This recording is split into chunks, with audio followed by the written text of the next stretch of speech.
ছেলেদের জন্য লাল কাপড় এবং হলুদ কাপড় পরা নাকি হারাম, এটা কি কারণে জানতে চাই শাইখ। মসজিদের কাজের জন্য টাকা উঠানো হয়, অনেক লোক আছে যারা সুদ ঘুষ খায়। আমরা ওয়াজে শুনেছি কাবা ঘরে কিছু অংশ বাকি ছিল, হারাম টাকা নেওয়া হতো না সেজন্য। তাহলে মসজিদের জন্য টাকা উঠানোর সময় কেন বলে না যাদের হারাম ইনকাম তাদের টাকা নেওয়া হবে না? আলহামদুলিল্লাহ, এটা তো সুন্দর কথা এবং সুন্দর দরকারি প্রশ্ন।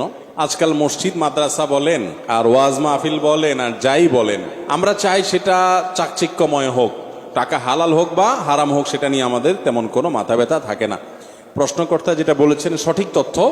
আপনারা যারা মক্কা গিয়েছেন তারা দেখেছেন, যারা অনলাইনে বা ভিডিওতে দেখেছেন তারাও জানেন যে কালো গিলাফে মোড়ানো কাবা ঘর বাইতুল্লাহ, এই মসজিদ, এটার এক পাশে বুক পরিমাণ ওয়াল উঁচু করে রাউন্ড করা আছে। এটা মূলত কাবার ভেতরের অংশ ছিল। নবী করিম সাল্লাল্লাহু আলাইহি সাল্লামের দাদা আব্দুল মুত্তালিবের আমলে